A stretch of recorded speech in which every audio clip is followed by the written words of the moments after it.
اس زمانے میں ایشیائے کوچک میں سلطان مسعود سلجوقی کی حکومت تھی۔ اس نے سیاسی اور جنگی بصیرت سے کام لیتے ہوئے اپنی فوج کا بیشتر حصہ پہاڑوں میں پہنچا دیا، جہاں سلجوقی سپاہیوں نے مضبوط مورچے بنائے اور گھات لگا کر بیٹھ گئے۔ شہنشاہ فرانس اور شہنشاہ جرمنی مذہبی جوش و خروش میں اپنے گھروں سے نکل کھڑے ہوئے تھے، مگر انہیں ایشیائے کوچک کے پرپیچ اور دشوار گزار راستوں کا اندازہ نہیں تھا۔ پھر جب دونوں عیسائی لشکر الگ الگ نشیبی علاقوں سے گزر رہے تھے تو یکایک پہاڑوں میں چھپے ہوئے سلجوقی سپاہیوں نے انہیں گھیر لیا۔ پھر قتل و غارت کا وہ طوفان اٹھا کہ دونوں صلیبی لشکر خداوند خدا کی پناہ مانگنے لگے۔ وہ بار بار یسوع مسیح کو اپنی مدد کے لیے پکار رہے تھے۔ شعبدہ باز سینٹ برنارڈ شہنشاہ لوئس ہفتم کے ساتھ تھا۔ جب شہنشاہ فرانس نے صلیبیوں کا قتل عام ہوتے دیکھا تو انتہائی غضبناک لہجے میں سینٹ برنارڈ کو مخاطب کر کے بولا، کہاں ہے وہ آسمانی مدد جس کی تو نے پیش گوئی کی تھی؟ سینٹ برنارڈ بھی اس آفت ناگہانی سے پریشان تھا۔ شاہ فرانس کے قہر آلود لہجے نے اسے اور بھی بدحواس کر دیا تھا۔ بس آسمانی مدد آنے والی ہے شہنشاہ۔ شعبدہ باز سینٹ برنارڈ کے لہجے میں روحانی جلال کے بجائے ندامت و خوشامد جھلک رہی تھی۔ کیا اس وقت آسمانی مدد آئے گی جب یسوع مسیح کا ایک ایک نام لیوا تہہ تیغ ہو جائے گا؟ شہنشاہ فرانس لوئس ہفتم کے غصے میں مزید اضافہ ہو گیا تھا۔ سینٹ برنارڈ کے شاطر ذہن نے ایک لمحہ ضائع کیے بغیر نئی چال چلی تاکہ شہنشاہ کا غصہ رفع ہو جائے اور وہ ایک مطلق العنان حکمران کے قہر سے محفوظ رہ سکے۔ شہنشاہ، کچھ بھی ہو، انسان گنہگار ہے، کبھی کبھی اس کے ہاتھوں کی بجھائی ہوئی بساط الٹ بھی جاتی ہے۔ میرا ایمان ہے کہ آسمانی مدد ضرور آئے گی، مگر اس وقت آپ اپنی جان بچانے کی فکر کریں۔ آپ زندہ ہیں تو پوری عیسائیت زندہ ہے، اور اگر آپ کی ذات کو نقصان پہنچا تو اس کی تلافی ممکن نہیں ہو سکے گی۔ سینٹ برنارڈ کی سیاسی اور خوشامدانہ گفتگو سن کر شاہ فرانس کا غصہ تو زائل ہو گیا، مگر اب اس کے اعصاب پر موت کا خوف طاری تھا۔ انجام کار وہ اپنے کچھ فوجیوں کی قربانی دے کر میدان جنگ سے فرار ہو گیا اور محفوظ راستوں سے گزرتا ہوا نیکیا پہنچ گیا۔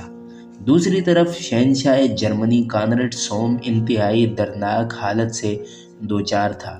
سلطان مسعود کے سپاہی صلیبی لشکر پر عذاب آسمانی بن کر ٹوٹ رہے تھے۔ سلجوقی شمشیروں نے درختوں کی کمزور شاخوں کی طرح عیسائی سپاہیوں کو کاٹ کر رکھ دیا۔ شہنشاہ جرمنی نے اپنی فوج کو 10 حصوں میں تقسیم کر دیا تھا۔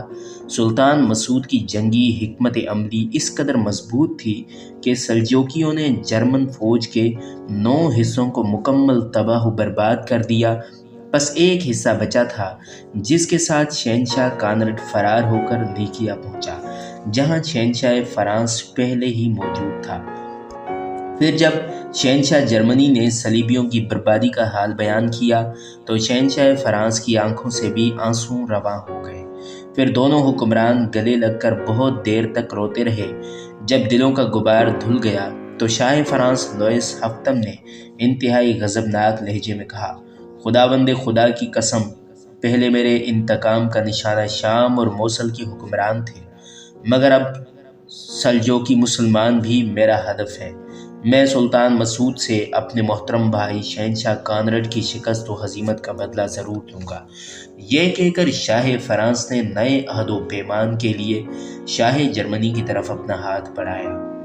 دونوں طرف کے سپاہیوں کا خیال تھا کہ مذہبی غیرت سے سرشار ہو کر شہنشاہ کانرڈ مقدس جنگ میں شریک ہونے کے لیے نیا حلف اٹھائے گا، مگر اس وقت وہاں موجود سپاہیوں کی حیرت کی کوئی انتہا نہ رہی جب شاہ جرمنی کی کسی پتھر کے ستون کی طرح اپنی جگہ ساکت کھڑا رہا۔ اس کے چہرے پر گہری اداسی چھائی ہوئی تھی۔ آخر شاہ فرانس لوئس ہفتم نے اپنا بڑھا ہوا ہاتھ کھینچ لیا اور ہمدردانہ لہجے میں، کیا تمہارے ذہن میں کوئی نیا منصوبہ ہے؟ میری آنکھوں میں جرمن سپاہیوں کی لاشیں ہیں اور ذہن میں جلتا ہوا غبار ہے، اس کے سوا کچھ نہیں۔ شاہ جرمنی کا لہجہ بہت غمزدہ تھا۔ پہلے میں اس المناک واقعے کو بھول جاؤں، بعد میں سوچوں گا کہ مجھے کیا کرنا چاہیے۔ شعبدہ باز سینٹ برنارڈ نے آسمانی مدد کا حوالہ دے کر شہنشاہ جرمنی کو مقدس جنگ میں شرکت پر آمادہ کرنا چاہا، مگر شہنشاہ کانرڈ اس قدر دل برداشتہ ہو چکا تھا کہ اس نے اپنے مذہبی پیشوا کو بھی جھڑک دیا اور پھر کچھ دن بعد ہی موسم سرما گزارنے کے بہانے قسطنطنیہ چلا گیا۔ سینٹ برنارڈ کا منصوبہ بظاہر ناکام ہو چکا تھا، لیکن پھر بھی اس نے ہمت نہیں ہاری۔ ایک دن وہ شہنشاہ لوئس ہفتم سے تنہائی میں اس طرح ملا کہ اس کی آنکھوں سے آنسو بہہ رہے تھے۔ شاہ فرانس اپنے مذہبی پیشوا کی یہ حالت دیکھ کر پریشان سا ہو گیا اور سینٹ برنارڈ سے اس کے رونے کا سبب پوچھنے لگا۔ قسمت نے اس ریاکار منافق پادری کو ایک اور موقع فراہم کر دیا۔ شہنشاہ فرانس کے پوچھنے پر سینٹ برنارڈ کچھ دیر تک ہچکیوں سے روتا رہا، پھر اس نے انتہائی رقت آمیز لہجے میں لوئس ہفتم کو مخاطب کرتے ہوئے کہا، شہنشاہ جرمنی کے اس بزدلانہ فیصلے نے عیسائیت کے وقار و جلال کو شدید نقصان پہنچایا ہے۔ مقدس پیشوا اپنے اس بیان کی وضاحت فرمائے۔ شہنشاہ فرانس نے کسی قدر حیرت کے ساتھ پوچھا۔ ابھی سینٹ برنارڈ جواب دینے ہی والا تھا کہ لوئس ہفتم کی بیوی ملکہ ایلیز کمرے میں داخل ہوئی۔ اس کی نیگلی آنکھوں میں ہلکی ہلکی سرخی جھلک رہی تھی اور یہ اس شراب کا اثر تھا جو ملکہ ایلیز بہت دیر سے پی رہی تھی۔ وہ شاہی خاندان میں ایک بلانوش عورت تھی۔ اس کی بدکاریوں کے افسانے فرانسیسی محل کی چار دیواریوں سے نکل کر امراء اور فوجی سالاروں تک پہنچ گئی تھی۔ شہنشاہ فرانس اپنی بیوی کی سیاہ کاریوں سے باخبر تھا، لیکن اس میں اتنی ہمت نہیں تھی کہ وہ ملکہ ایلیز کو ٹوک سکے۔ لوئس ہفتم کو اس حالت میں اپنی بیوی کا آنا سخت گراں گزرا تھا، مگر وہ سینٹ برنارڈ کے سامنے تماشا بننا نہیں چاہتا تھا، اس لیے خاموش رہا۔ ملکہ ایلیز کو دیکھتے ہی سینٹ برنارڈ احتراماً کھڑا ہو گیا۔ اگرچہ ملکہ ایلیز کو اپنے مذہبی پیشوا کی عزت کرنی چاہیے تھی، لیکن وہ شہنشاہیت کے غرور میں ہر شخص کو اپنے سامنے کم دیکھنا چاہتی تھی۔ ملکہ ایلیز نے مخمور آنکھوں سے سینٹ برنارڈ کی طرف دیکھا اور مسکراتے ہوئے بولی، بیٹھ جاؤ مقدس پیشوا، بیٹھ جاؤ۔ ملکہ ایلیز کی آواز شراب کے اثر سے لڑکھڑا رہی تھی۔ شاہ فرانس نے بڑی مشکل سے اپنے غصے کو ضبط کیا اور دوبارہ سینٹ برنارڈ سے مخاطب ہوا، مقدس پیشوا، آخر آپ کہنا کیا چاہتے ہیں؟ سینٹ برنارڈ نے بیٹھتے ہوئے کہا، شہنشاہ جرمنی کی ناکام واپسی کے بڑے خوفناک نفسیاتی نتائج برآمد ہوں گے۔ فلسطین اور یروشلم کے عیسائیوں کے حوصلے پست ہو جائیں گے اور دوسری طرف مسلمانوں میں نیا جوش اور ولولہ پیدا ہو جائے گا۔ شہنشاہ جرمنی کے فرار ہونے سے کیا ہوتا ہے؟ شاہ فرانس لوئس ہفتم نے انتہائی متکبرانہ لہجے میں کہا، میں اکیلا مسلمانوں کے لیے کافی ہوں، ہماری جنگی مہم ہر حال میں جاری رہے گی۔ سینٹ برنارڈ کے چہرے پر خوشی کی تیز لہر دوڑ گئی۔ اس نے انتہائی عیارانہ لہجے میں شہنشاہ فرانس کی تعریف کرتے ہوئے کہا، میں نے تو پہلے ہی عرض کیا تھا کہ جب تک آپ زندہ و سلامت ہیں، عیسائیت کا پرچم بھی بلند ہے۔ شہنشاہ جرمنی جیسے ہزار حکمران پیٹھ موڑ لیں، مگر جب تک آپ میدان جنگ میں موجود ہیں، صلیبی سپاہیوں کا خون کبھی سرد نہیں ہوگا۔ سینٹ برنارڈ کے منہ سے اپنی بے پناہ تعریف سن کر شہنشاہ لوئس ہفتم نے مقدس پیشوا کے ہاتھ کو بوسہ دیا۔ سینٹ برنارڈ کی چال ایک بار پھر کامیاب ہو گئی تھی۔ وہ فوراً ہی اٹھ کھڑا ہوا اور شہنشاہ فرانس کو درازی عمر اور بلند اقبالی کی دعائیں دیتا ہوا دربار سے نکل کر چلا گیا۔ سینٹ برنارڈ کے جاتے ہی ملکہ ایلیز نے مسکراتے ہوئے کہا، شہنشاہ، آپ بھی کس کی باتوں میں آ گئے ہیں؟ شراب کے اثر سے ملکہ کی آواز لڑکھڑا رہی تھی۔ اپنی سلطنت اور عیش و آرام چھوڑ کر دوسروں کے علاقوں میں کھانا بدوشوں کی طرح پڑے ہوئے ہیں۔ ان پادریوں کا کیا ہے؟ مفت کی روٹیاں کھاتے ہیں اور صرف تقریریں کر کے لوگوں کے جذبات بھڑکاتے ہیں۔ سینٹ برنارڈ ایسا نہیں ہے۔ شہنشاہ فرانس نے اس شعبدہ باز کا دفاع کرتے ہوئے کہا، تم دیکھ نہیں رہی ہو کہ وہ بھی اپنی جان کو خطرات میں ڈال کر ہمارے ساتھ در بدر مارا مارا پھر رہا ہے۔ ملکہ ایلیز کچھ اور کہنا چاہتی تھی مگر شراب کا اثر بڑھتے بڑھتے اس کے ذہن کو گرفت میں لے چکا تھا۔ پھر وہ کمرے کے فرش پر لیٹ گئی اور اپنے گرد و پیش سے بے خبر ہو گئی۔ شہنشاہ لوئس نے نفرت آمیز نظروں سے ملکہ ایلیز کی طرف دیکھا اور اٹھ کر چلا گیا۔ پھر کچھ دن بعد یہ خبر اڑتے اڑتے شام بھی پہنچ گئی کہ عیسائیوں کا 9 لاکھ سپاہیوں پر مشتمل لشکر ایشیائے کوچک پر قبضہ کرنے کے لیے سلجوکیوں کے علاقے سے گزر رہا تھا، مگر سلطان مسعود سلجوکی کی جنگی حکمت عملی نے صلیبیوں کو ناکام و نامراد لوٹنے پر مجبور کر دیا۔ یہ خبر سنتے ہی سلطان نور الدین محمود زنگی نے فوری طور پر والی کونیا ترکی کے نام ایک خط تحریر کیا۔ میرے محترم بھائی، تمہیں یہ عظیم و عالی شان فتح مبارک ہو۔ مجھے خوشی ہے کہ تم نے یروشلم اور ایڈیسا میں بے پناہ اور بے گناہ مسلمانوں کے قتل عام کا بدلہ لے لیا۔ میرا مشاہدہ ہے کہ اس قوم میں گاڈفرے بلڈون اور جوسلن ثانی جیسے وحشی و خونخوار لوگ ہمیشہ پیدا ہوتے رہیں گے۔ اس لیے پوری ملت اسلامیہ کو متحد ہو کر جنونی صلیبیوں کا مقابلہ کرنا چاہیے۔ میرے اور تمہارے درمیان طویل جغرافیائی فاصلے حائل ہیں، لیکن میری دعائیں ہم وقت تمہارے ساتھ ہیں۔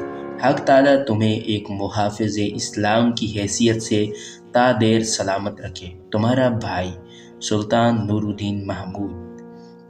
سلطان مسعود اول کے نام مبارکباد کا خط ارسال کر کے سلطان نور الدین محمود نے اپنے فوجی سرداروں اور سیاسی مشیروں کا ایک خفیہ اجلاس طلب کیا اور فرانس اور جرمنی کی شکست کا حال بیان کرتے ہوئے حاضرین مجلس سے پوچھا، آپ کے کیا خیال ہیں؟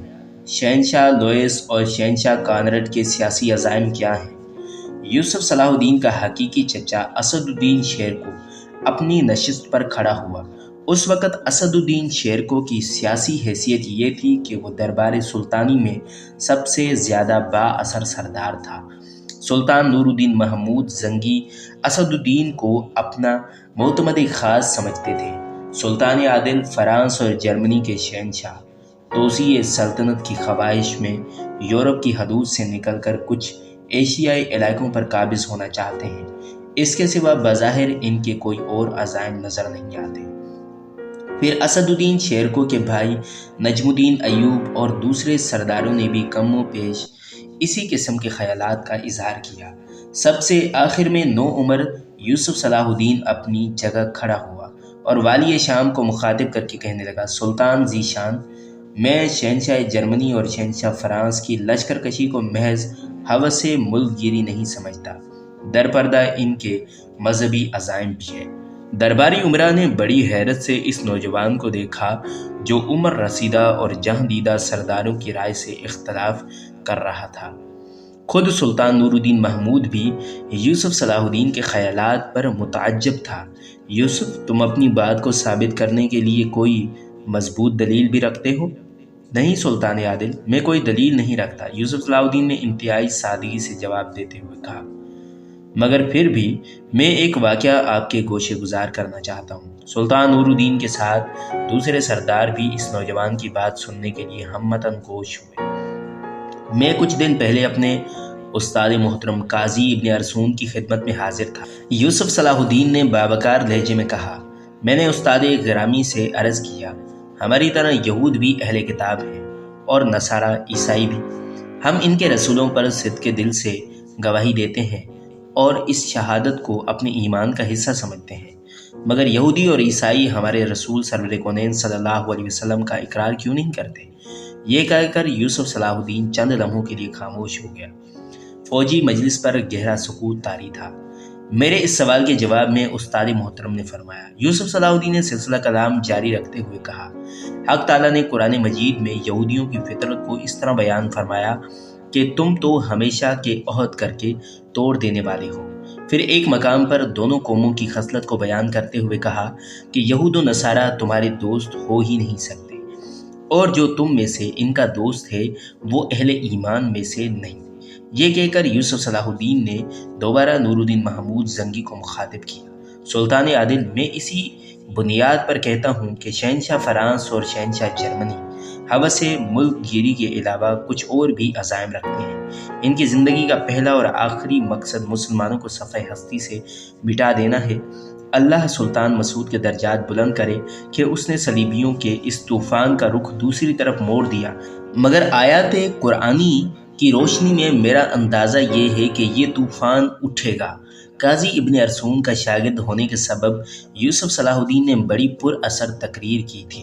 سلطان نور الدین محمود زنگی نے یوسف صلاح الدین کے دانش مندانہ خیال کی بہت تعریف کی اور اپنے جاسوسوں کو حکم دیا کہ وہ صورتحال پر گہری نظریں رکھیں۔ پھر وہی ہوا جس کا خدشہ یوسف صلاح الدین نے سلطان نور الدین محمود کے دربار میں ظاہر کیا تھا۔ شعبدہ باز سینٹ برنارڈ نے شاہ فرانس لوئس ہفتم کے مذہبی جذبات کو اس قدر بھڑکایا کہ وہ مسلمانوں سے ایڈیسا کی شکست کا انتقام لینے کے لیے نیکیا سے نکل کر بڑی احتیاط کے ساتھ لاؤڈیسیا کی طرف بڑھا۔ اب کی بار شہنشاہ لوئس ہفتم نے نئی جنگی حکمت عملی اختیار کی تھی۔ اس نے اپنی 1,00,000 فوج کو 2 حصوں میں تقسیم کر دیا۔ یہ دونوں فوجیں بادشاہ کی ہدایت کے مطابق 2 سالاروں کی نگرانی میں سفر کر رہی تھیں۔ دوسرے دن سالار تبدیل کر دیے جاتے تھے اور ان کی جگہ نئے سردار لے لیا کرتے تھے۔ شہنشاہ لوئس کی فوج کا اگلا حصہ سالار جیفری کی قیادت میں آگے بڑھ رہا تھا۔ اسی فوج میں ملکہ ایلیز بھی شامل تھی۔